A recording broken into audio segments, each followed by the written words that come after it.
जिसने जिंदगी में सुन लिया उसी ने जिंदगी में बहुत कुछ कर लिया, और जो सुनकर ही नहीं चला तो उसने अपनी जिंदगी को केवल बर्बाद कर दिया। सुने ही नहीं। पर क्या सुनना है, कैसे सुनना है और क्या सुनकर अपनी जिंदगी में उतारना है, ये आपको आना चाहिए। ये कोई सिखाने वाला नहीं होगा आपको कि आपको क्या सुनना है और क्या नहीं सुनना और क्या अपनी जिंदगी में उतारना। अयोध्या में एक थी मंथरा। लोग कहते हैं उसने कैकेयी की बुद्धि बिगाड़ी।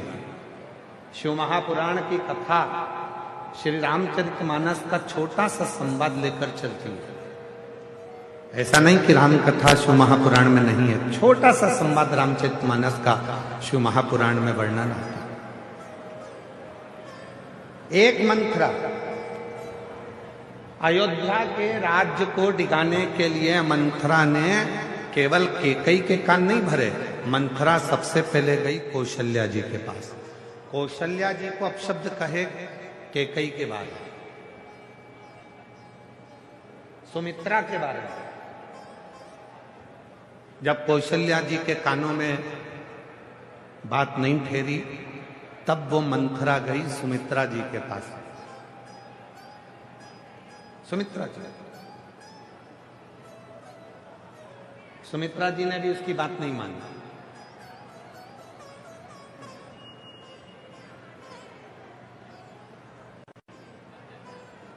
माता सुमित्रा भी उसकी बात नहीं मानी। तब वो मंथरा गई कैकेयी के पास में और कैकेयी ने उसकी बात को माना। अब देखिए जरा, मंथरा पहले कौशल्या जी के पास गई, कौशल्या जी ने बात को नहीं मानी। मंथरा फिर सुमित्रा जी के पास गई, सुमित्रा जी ने बात को।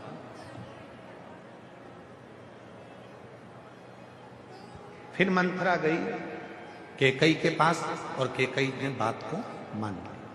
और इसके बाद भी मंथरा गई। ऐसा नहीं कि मंथरा कैकेयी के बाद कहीं नहीं गई। मंथरा गई जब भरत जी अपने नाना के घर से आए तो मंथरा उनके पास भी गई। और जो भरत जी के पास जाकर मंथरा ने बोलना चालू करा तो भरत जी को गुस्सा आया और मंथरा को उठाकर पटक दिया। उसने नहीं सुना, भरत जी ने भी नहीं सुनी, कौशल्या जी ने भी नहीं सुनी, सुमित्रा जी ने भी नहीं सुनी। सुनी तो केवल एक ने सुनी, वो कैकेयी ने सुनी। उस मंथरा ने कौशल्या जी के माध्यम से घर को तोड़ना चाहा। उस मंथरा ने सुमित्रा जी के माध्यम से घर को तोड़ना चाहा। उस मंथरा ने देख लिया कि जब कहीं काम नहीं चला तो कैकेयी के पास भी गई।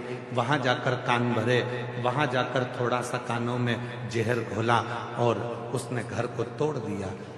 शिव पुराण कहती है एक मंथरा वो घूमती ही रहती है, ऐसा नहीं है कि भीलवाड़ा में नहीं आई।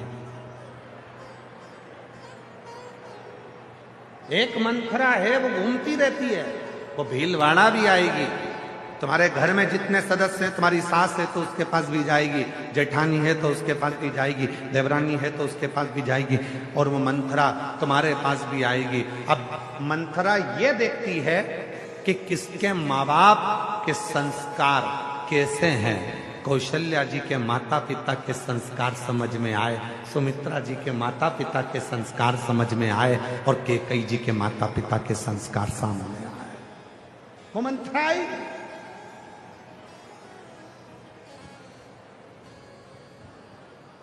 मंथरा जानती थी कि कैकेयी के माता साधारण नहीं थी। आप सभी ने रामचरितमानस में स्मरण करा होगा, कैकेयी के पिताजी को, कैकेयी नरेश को एक वर था। कैकेयी नरेश को एक वर था। कोई पक्षी अगर आपस में बात करेंगे तो वो सुन लेते थे कि बात क्या कर रहा है। कोई पशु आपस में बात करते थे तो वो सुन लेते थे कि बात क्या कर रहा है। कोई जीव जंतु आपस में बात करते थे तो कैकेयी नरेश को मालूम पड़ जाता था कि बात क्या कर रहे हैं। ये वर कैकेयी नरेश को था। और कैकेयी नरेश को वर के साथ में एक और वचन था, कैकेयी नरेश तुम पक्षियों की बात सुन लोगे, तुम पशुओं की बात सुन लोगे, तुम जीव जंतु की बात सुन लोगे, पर तुमने अगर किसी को बता दिया कि ये पक्षी आपस में क्या बात कर रहे हैं, उसी दिन तुम्हारे प्राण छूट जाए, उस दिन तुम मर जाओगे, तुम्हारे प्राण चले जाएंगे। कैकई नरेश ने वचन दे दिया कि मैं इस बात को किसी को नहीं बताऊंगा। कैकई नरेश आराम से रहने लगे। समय बीत गया। एक दिन अपनी पत्नी के साथ में कैकई नरेश माता कैकई की माता के साथ में कैकई नरेश अपनी पत्नी के साथ में भ्रमण को चले और दो पक्षी आपस में बात कर रहे थे और कैकई नरेश उनको सुनकर हंस दिया। तो कैकई की माता ने उनसे कहा, आप क्यों हंसे? पति ने कहा, ये दोनों पक्षियों की बात सुनकर हंसा। तुम बात जानते हो? हाँ। मुझे बताओ कि आखिर हंसे क्यों? कैकई नरेश ने कहा, मैं बता नहीं सकता, अगर मैंने तुझे बता दिया तो मैं अभी के अभी मर जाऊंगा। पत्नी कहती है, भले अब भी मर जाओ, पर तुम मुझे बताओ कि तुम हंसे क्यों, क्या बात करी पक्षियों ने? कैकई नरेश ने बहुत समझाया अपनी पत्नी को कि मैं बताऊंगा और मर जाऊंगा, पर कैकई नरेश की पत्नी ने जिद पकड़ ली कि भले मर जाओ पर तुम मुझे बताओ।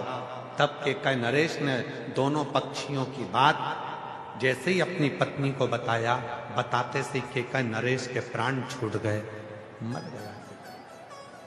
मंथरा जानती थी माता पिता के संस्कार एक ऐसे संस्कार होते हैं जो जीवन में हमेशा अपने भीतर रहते हैं।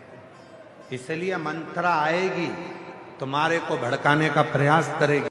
बहू तुम्हारी गलत है, सास तुम्हारी गलत है, बेटा ऐसा है, बड़े बेटे ने ऐसा कर दिया, छोटे बेटे ने ऐसा कर दिया, उसने वैसा कर दिया, उसने वैसा कर दिया। ये मंथरा धीरे धीरे धीरे धीरे स्लो पॉइजन तुम्हारे कानों में देना प्रारंभ करेगी। और याद रखना, ये तुमने जो अगर मंथरा की बात को सुन लिया तो तुम्हारा घर टूट गया, फिर वो घर संभल नहीं पाया, फिर टूट कर ही रहता, टूट ही। अब कई लोग कहते हैं, गुरुजी मान लो कोई ने अगर हमारे कानों में आकर कुछ कह दिया और हमने सुन लिया और सुनकर हमारा घर टूट गया, तो उस घर को वापिस जोड़ना है तो क्या करना पड़ेगा? तो कितनी सुंदर बात कही है, लोहे को काटने के लिए लोहे का प्रयोग करना पड़ता, रोग को मिटाने के लिए दवाइयों का प्रयोग करना पड़ता। उसी तरह अगर तुम्हारा घर दूसरों के सुनने से बिगड़ा है तो तुम्हारा घर शिव महापुराण की कथा सुनने से सुधरना प्रारंभ हो जाए। सुनने से बिगड़ा, यदि घर सुनने से बिगड़ा है तो सुनने से ही सुधरेगा। दूसरे का कहना सुना, घर बिगड़ा। अब शिव पुराण सुनो, घर सुधरेगा, घर सुधरेगा।